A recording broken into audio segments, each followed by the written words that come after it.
Committee will be in order. If the gentleman yields back. The gentleman from California, Mr. Schiff, is recognized for 5 minutes. Almost 3 weeks ago, is the microphone on? Yeah, just pull it close. Almost 3 weeks ago, Donald J. Trump was indicted by a grand jury in Manhattan on dozens of counts of fraud in connection with a hush money payment scheme in which his personal lawyer, Michael Cohen, previously went to jail. Since the former president's indictment, the Manhattan District Attorney has been the subject of countless death threats and racist diatribes. Others have made ugly appeals to anti-Semitism in an effort to attack the proceedings. And this committee has used every means at its disposal to disrupt, interrupt, and interfere with the prosecution, demanding documents it has no right to obtain and no jurisdiction to demand, subpoenaing a former district attorney, deputy district attorney, and threatening to subpoena the DA himself, and now holding this hearing in Manhattan in a vain attempt to intimidate or embarrass the prosecutorial authority. Now, the majority denies that this is the purpose of today's hearing. They would have you believe it is a mere coincidence that all of a sudden and out of the blue, the chairman decided that the state of New York is a wonderful place to do a hearing. Not the chairman's home state of Ohio with its high rates of murder, but New York State. And of all the cities in New York, they would pick New York City. And of all the boroughs in New York, they pick Manhattan. Apparently, Manhattan is just lovely this time of year. What a remarkable coincidence, we are meant to believe. Of all the gin joints and all the towns in all the world, we just happened to walk into this one. How absurd.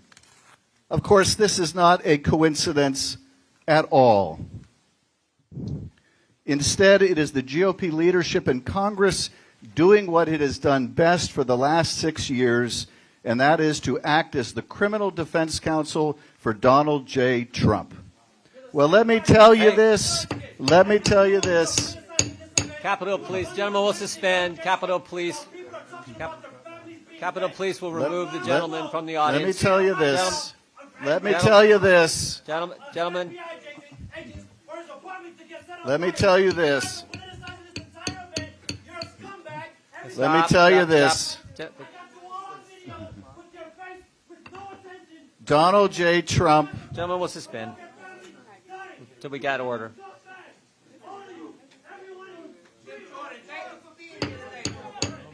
Gentlemen, will suspend. The audience has to be in order. Capitol Police.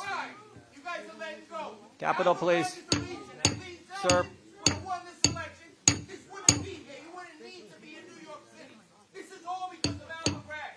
Can we have order? Yeah, we are working on it, Mr. Schiff. Gentlemen, Capitol Police, please remove the gentleman from the audience.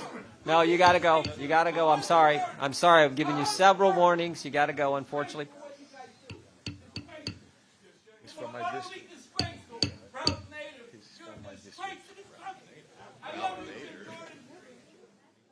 It was a very unfortunate attack on Ralph Nader. Committee will be in order. The gentleman from California. Those comments about Ralph Nader are way out of line. Of course, it is not a coincidence that we are here in Manhattan. Instead, it is the GOP leadership in Congress doing what it has done best over the last 6 years, and that is to act as the criminal defense counsel for Donald J. Trump. Well, let me tell you this. Donald Trump doesn't need the lawyers on this committee to be his criminal defense lawyer. He has plenty of those already. Nor is that the role of Congress. Quite the opposite.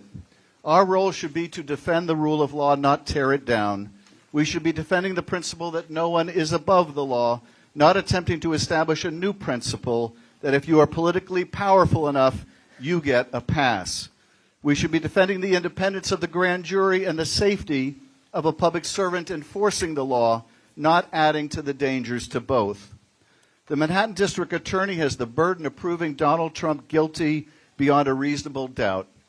A jury of ordinary citizens will have the responsibility of determining whether he has met that burden. that this process will be the same for a former president as it would be for his lawyer or his driver or his doorman or his neighbor is the strength of a democracy, not its weakness. The first thing Chairman Jordan said today was that this hearing is about the administration of justice, but more accurately, it is about an effort to interfere with the administration of justice. He said that here in Manhattan, the scales of justice are being weighed down by politics, and they are, but only today. And by this committee's actions in trying to intimidate the Manhattan DA for having the audacity to believe that in America, being rich, being powerful, even being president of the United States, does not entitle you to violate the law with impunity. There was a time in America when both parties used to believe in the rule of law, but sadly those days are over. One of America's two great political parties believes that political might makes right, and more than right, it means that you are beyond the reach of the law and beyond accountability. The more power, the less justice. But this is not democracy. This is the antithesis of democracy. I yield back. Gentleman yields back.